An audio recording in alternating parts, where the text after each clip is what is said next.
In the United States, a new president is often judged on how well they perform within the first 100 days in office.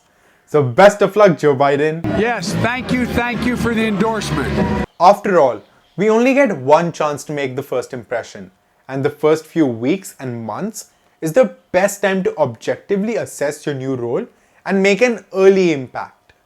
Regardless of how long you've been working in an industry or how excellent you're at a job, there will always be differences that you will encounter when you start a new role.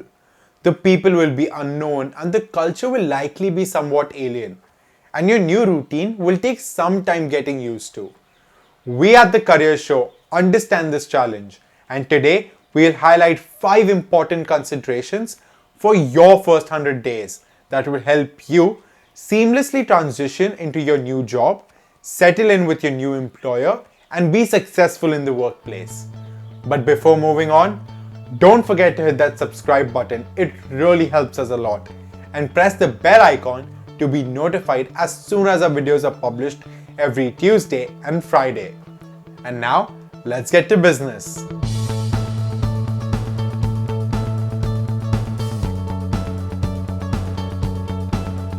Trust me when I say that you've got a lot of learning to do about your new organization. Hence, the first advice is to start before you start. In a job interview, you only get a glimpse of the company culture, and before you truly start at your new position, you have no contacts or network at your new company. Therefore, it's in your best interest to do some research before you begin. Educate yourself ahead of time and familiarize yourself with what this company does well and what projects have recently been successful. You may have done this to wow them during your interview, but it's still good information for when you're meeting and introduced to a new person who was a key player. Perhaps you'll meet one of these key players and giving them a quick compliment and asking smart questions about their project will definitely impress them quickly. Well, who doesn't like recognition for their well-earned achievements, right? And lastly, listen carefully. You want to prepare an elevator pitch in advance that will inspire the people you meet. Prepare to talk about your background and experience in a crisp and concise way. And if you want to learn how to ace this elevator pitch, follow us now because a video on it is coming next week. But now, let's talk about a second tip. There are 2 things you need to keep in mind regarding to getting to know the organization and its people. First, there is a structure and hierarchy to every organization, regardless of how informal or flat one claims it to be. Hence, it is super important that you establish a formal and informal hierarchy. Who are your colleagues and what do they do? You must try to understand the culture and habits of the people around you, and identify the teams and individuals you will need to partner with and form alliances with to get things done. And second, every workplace is teeming with potential for you to form good professional relationships. You should not only focus on building these with your seniors, but also your peers. Do not underestimate the knowledge and the history of the people within your team. And bear in mind that when you join a new company, you will be bombarded with opinions that can derail you. It is important that you don't treat these opinions and biases as facts straight away. It is crucial that you stay away from gossip and stay neutral, because any kind of misalignment or bad reputation within the first 100 days can be hard to recover from. Now that you've made yourself visible in the company, and now that you know various people, it is important that you respect people. There are multiple ways you can do this, but the most important way you can do this in the first 100 days is by remembering the name of every person you meet in the first 100 days at your new job. Yes, we have all been in a situation at least once in our lives when we just cannot remember someone's name, and we come up with all sorts of technique to ask them again.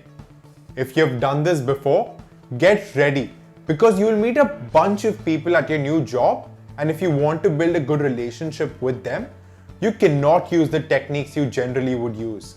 You need to be careful to not offend them, So rhyme their names with your favorite flavor of ice cream if you need, but don't forget their names.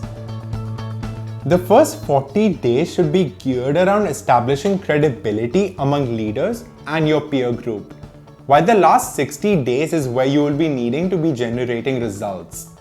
Achieving early successes is probably one of the most important and effective ways to establish credibility and building momentum, setting you up for future success in the months and years ahead of you.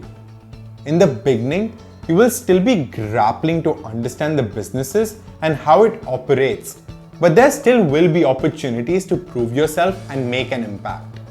According to Michael Watkins, professor and author of The First 90 Days, the best way you can achieve your quick win is by identifying a center of gravity.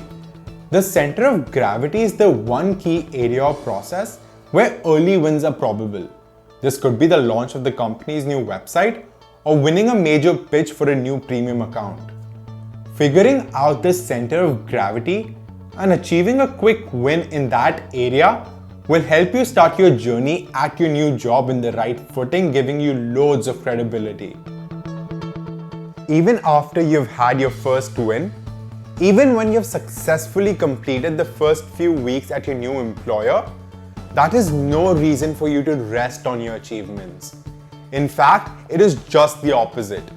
Now is the time for you to work even harder. Perhaps you already feel comfortable in your new position, but don't think this means that you can relax. Come earlier in the mornings, not later, and avoid leaving the office at 5:59 on the dot. This only makes you look demotivated. The point here is to avoid making any errors that might cause your colleagues to take notice that you're not 100% invested in your new job. And once you've taken care of that, don't forget to look at the bigger picture. Before the end of the first 100 days, you should also create a plan that identifies your longer term goals and ambitions that will help you achieve your goals at your new job. And these 5 tips should set you up for success in the first 100 days at your new job. As always, I hope this video was helpful to each and every one of you. Don't forget to hit that like button and please subscribe if you haven't already. I promise it will be worth your time. Thank you for watching and we will see you next in 2021. Big things coming up. Stay tuned.